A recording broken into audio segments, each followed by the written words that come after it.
എന്താ വേണ്ടത്? അപ്പൊ അളിയൻ കാര്യമൊന്നും അറിഞ്ഞില്ലേ? ഇല്ല. എന്നാൽ ഇനി ഞാനത് പറയാം.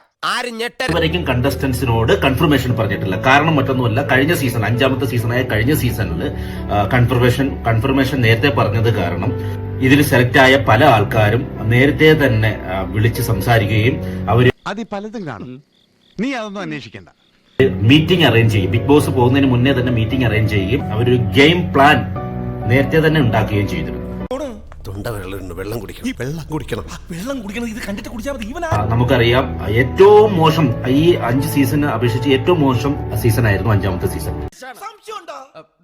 വളരെ കുറഞ്ഞത് കാരണം തന്നെയാണ് ഞാൻ ഉൾപ്പെടെയുള്ള 4 പേരെ ചലഞ്ചറായിട്ട് അതിനുള്ളിൽ പ്രവേശിപ്പിക്കുകയുണ്ടായി. അതായത് അദ്ദേഹം പറഞ്ഞത് TRP കുറഞ്ഞത് കൊണ്ട് മാത്രമാണ് അവരെ കയറ്റിയത്. കാരണം നീ ഇത്രല്ലേ കണ്ടോളൂ.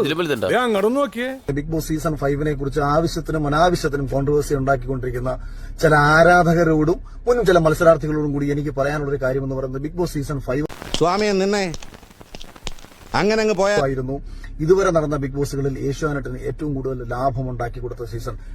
നിങ്ങൾക്കിപ്പം കുറച്ച് വിടല് കൂടിയണല്ലേ? ഏറ്റവും കൂടുതൽ ലൈവ് സ്ട്രീമിംഗ് ആൾക്കാർ വാച്ച് ചെയ്തിട്ടുള്ള ഒരു സീസൺ ആയിരുന്നു ബിഗ് ബോസ് സീസൺ 5 എന്ന് പറയുന്നത്.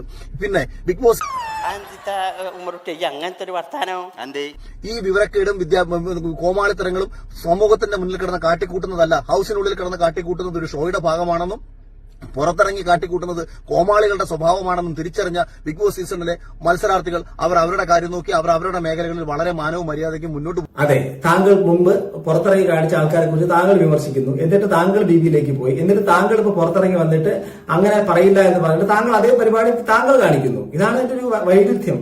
ഫാട്ടൻ ഐറണി. ഇവിടെ നിന്നാൽ എന്റെ പണി പോവും. ഇവിടെ